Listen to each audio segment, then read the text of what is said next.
Hey guys, welcome to my next vlog. We're looking at The Haunting of Hill House, Episode 9, Screaming Meemies, and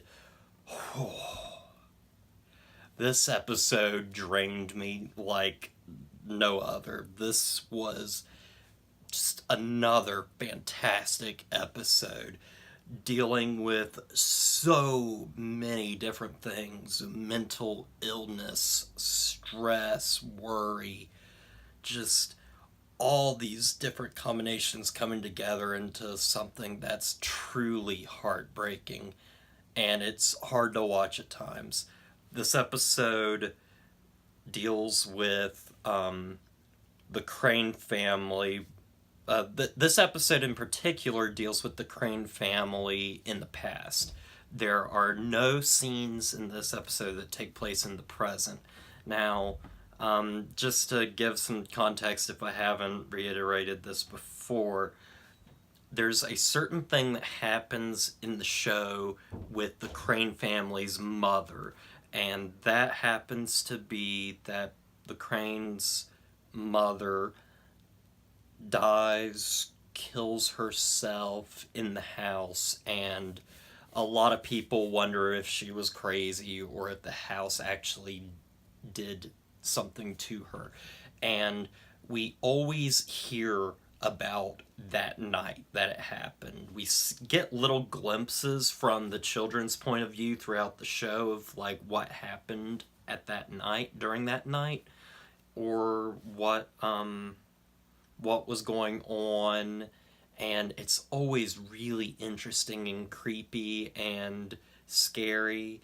And here we finally get that, and it's really interesting. And just seeing it play out is kind of haunting. It's almost like you're watching something that really happened, and it's horrifying. I see it as something similar to the Lutz family in the Amityville horror, because they always talk about that night, the night that they decided to leave.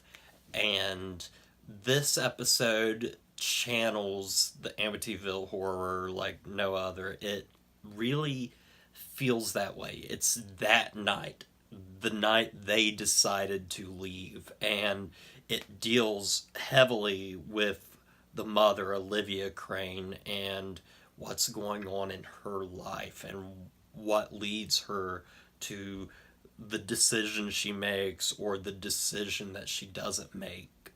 Either way, she dies, and it's heartbreaking. It's so hard to watch, and it's so good as well. This is a fantastic episode. It's like a great 70s horror flick, that like the Amityville horror. It just feels so real, and just like a great ghost story of something that happens in it. There's some great scenes in this episode. Particularly, there's this red room, or this red door in the house that doesn't open. There's no key for it, there's no way for them to open it.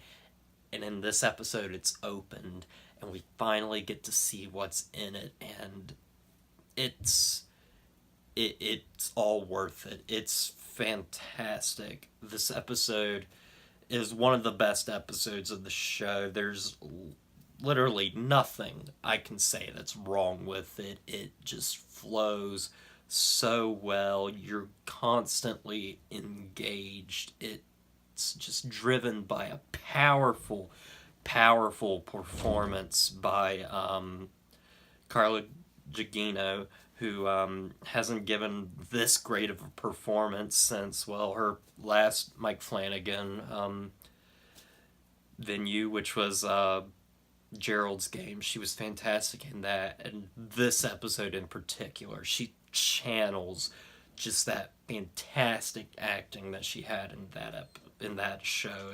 It was just, this episode blew my mind with just how good it was, and I kind of liked the whole idea that we're following just the past timeline instead of following the events of the present day timeline. It gives us some stress wondering what's going to happen in the next episode, but it also gives us closure to some of our biggest questions when it comes to the past timeline, like what happened to Olivia, what happened to the kids, is the house really haunted, was she really crazy, or the children crazy? It's just a fantastic episode, and I can't say it enough.